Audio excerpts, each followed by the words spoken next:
Now let us see discovery of electron. So first of all, here cathode ray discharge tube plays a very important role in discovery of electron. This experiment was performed by J.J. Thomson and he discovered electrons.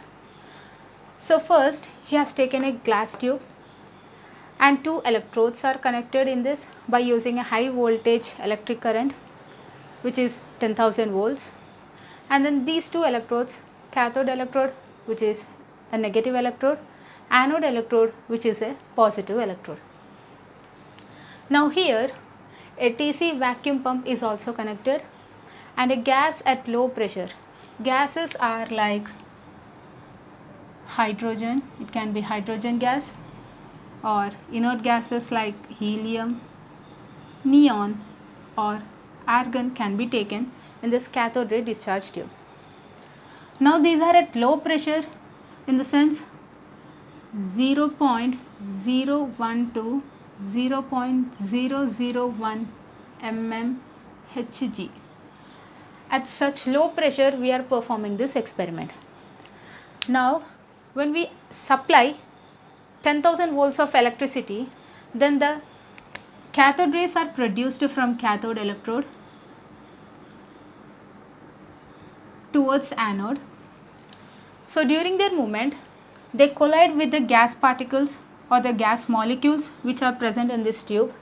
So when they collide with the gas molecule, they release electrons. So these electrons, that is they don't know that they are electrons, but they release negatively charged particles. These negatively charged particles, they attract towards the positive electrode which is anode, then thereby producing a blue color ray.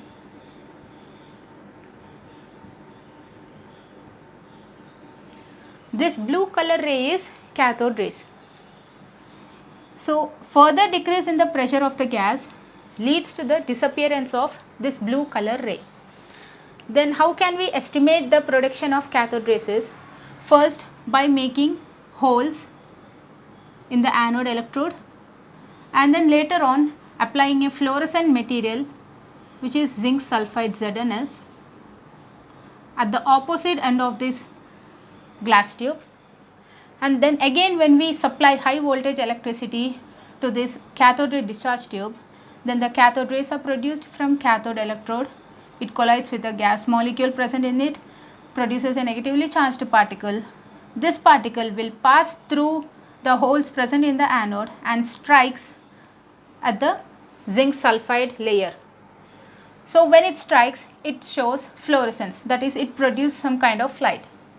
Now the movement of these cathode rays can be seen only in straight line because we are not giving any external electric or magnetic field.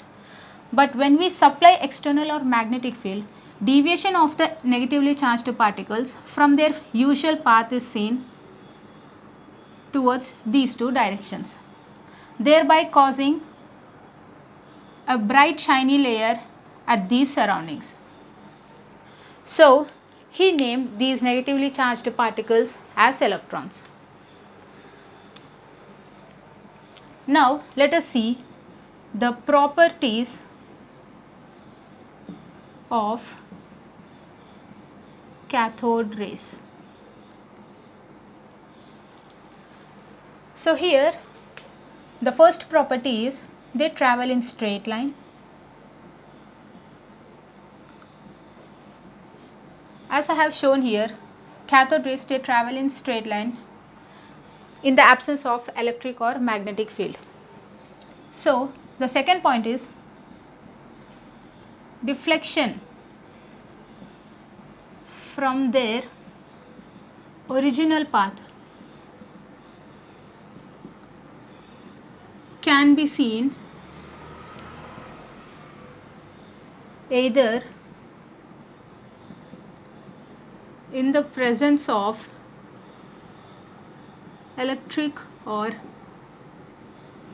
magnetic field. That is, if we are giving electric field, then only then we can see deflections, or if we give magnetic field, then we can see deflections.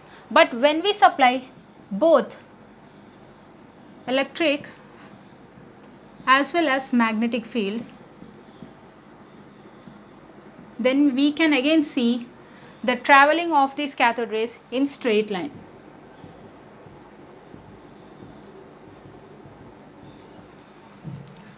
Then the next property is these cathode ray contain negatively charged particles called electrons.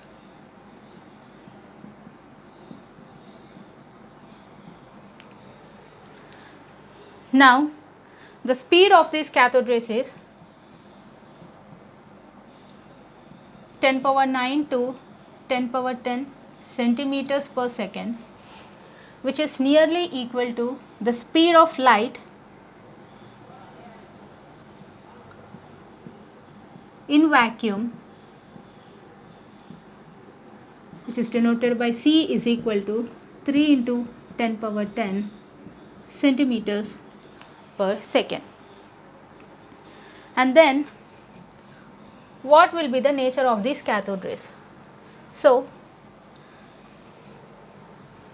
these cathode rays, they are completely independent. That is, they are not dependent on the nature of the gas which is taken in the cathode ray discharge tube, nor the electrodes that we are using in order to perform this experiment. That is, they are independent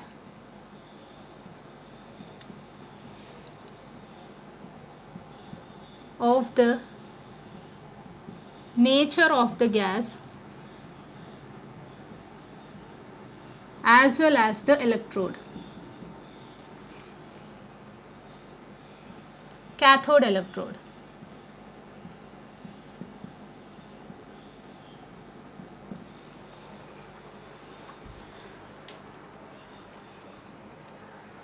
The next property is it shows fluorescence.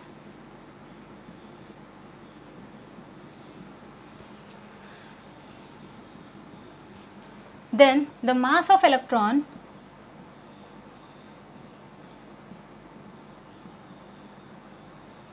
is 9.11 into 10 power minus 31 kg.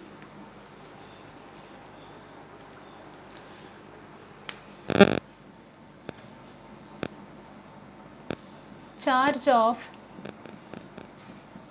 electron is minus 1.602 into 10 power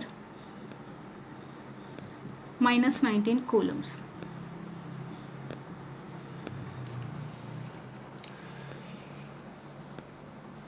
Then according to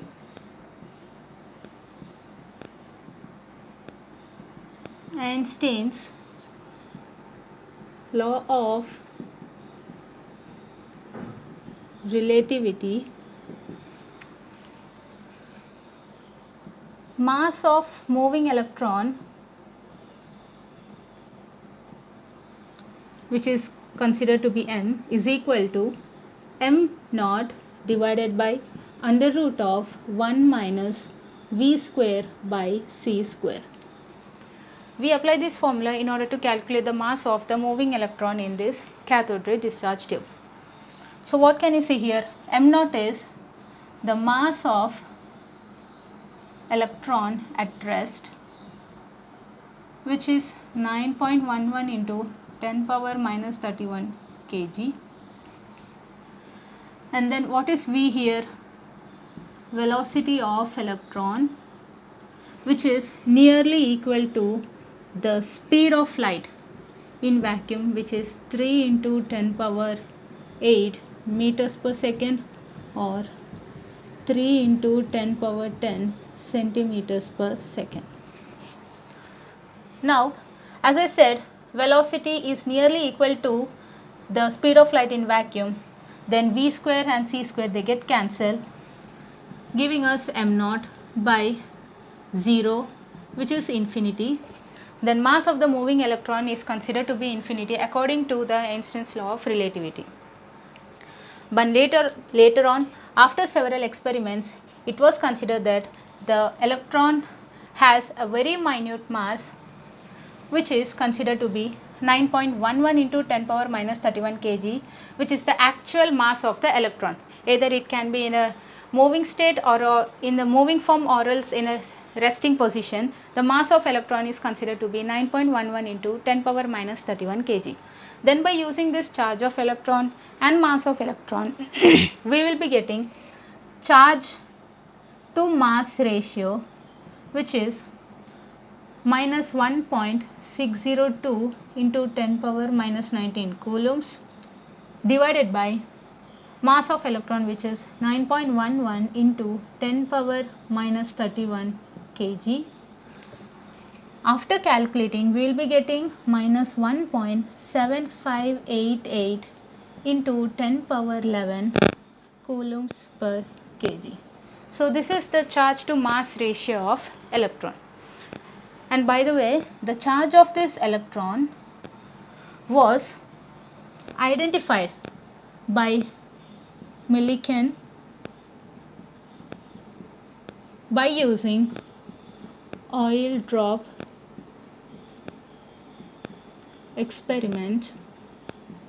So by using this, he identified the charge of electron to be minus 1.602 into 10 power minus 19 coulombs.